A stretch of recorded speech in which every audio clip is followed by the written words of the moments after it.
ഈ കാണുന്ന ഞാനല്ലാണ്ടാവുന്ന നിമിഷത്തിലേക്ക് പോവാണ് കേട്ടോ. അപ്പോൾ ഞങ്ങളുടെ യൂണിറ്റ് വാർഷികമാണ് ഇന്ന്. അപ്പോൾ നമ്മുടെ പള്ളിയിൽ നിന്ന് തന്നെ എല്ലാം തുടങ്ങാം കേട്ടോ. അപ്പോൾ ഞങ്ങളുടെ ഫ്ലെക്സ് ഒക്കെ വെച്ചിട്ടുണ്ടായിരുന്നു. അപ്പോൾ നേരെ പോയി ഈ പാട്ടൊക്കെ പാടി അതിന് ശേഷം നമ്മുടെ ഡെക്കറേഷനൊക്കെ ഉണ്ടായിരുന്നു. ഞാൻ ഡെക്കറേഷൻ്റെ വീഡിയോ മുന്നിട്ടുണ്ടായിരുന്നു. അപ്പോൾ ഇതാണ് കേട്ടോ ആ ഡെക്കറേഷൻ വീഡിയോ.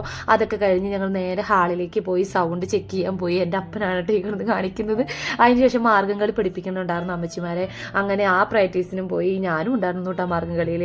അങ്ങനെ അതും പരിപാടികൾ കഴിഞ്ഞ ശേഷം സ്കിറ്റ് പ്രാക്ടീസ് ഉണ്ടായിരുന്നു. അതും പഠിപ്പിച്ച് കഴിഞ്ഞു. അതിലും ഞാനുണ്ട്. ഇതിൽ ഫുള്ളും ഞാനുണ്ടാവും കേട്ടോ. കുറച്ച് ഞങ്ങളുടെ യൂണിറ്റിൽ കുറച്ച് ആൾക്കാരുള്ളൂ, അതുകൊണ്ട് തന്നെ. പിന്നെ ഞങ്ങളുടെ രംഗപൂജ ഉണ്ടായിരുന്നു. 5 മിനിറ്റ് കൊണ്ട് പഠിച്ച ഞങ്ങളുടെ രംഗപൂജയാണ് കേട്ടോ. എൻ്റെ പിള്ളേർ നന്നായിട്ട് പ്രാക്ടീസ് ചെയ്ത് നന്നായിട്ട് കളിക്കുകയും ചെയ്തു കേട്ടോ. അതിന് ശേഷം നേരെ നമ്മുടെ അപ്പന്മാരുടെ കളി തുടങ്ങി. അപ്പന്മാരെ ഒപ്പന കളിപ്പിക്കുന്നുണ്ടായിരുന്നു. അടിപൊളിയായിരുന്നു. എൻ്റെ ഇപ്പോൾ എല്ലാ പ്രോഗ്രാമും ഒന്നിനൊന്നിനും അടിപൊളിയായിരുന്നു കേട്ടോ. സത്യം പറയുകയാണെങ്കിൽ എനിക്ക് ഭയങ്കര ഇഷ്ടമായി. അത് ഇതിൻ്റെ കൂടെ എനിക്ക് ആഡ് ചെയ്യാൻ പറ്റുന്നില്ല. ഞാൻ അടുത്ത പാർട്ട് 2 ആക്കിയിട്ടിടാം. ഇതിൻ്റെ വിശേഷങ്ങളും എല്ലാ കാര്യങ്ങളും അടുത്ത വീഡിയോയിലിടാം. അപ്പോൾ അടുത്ത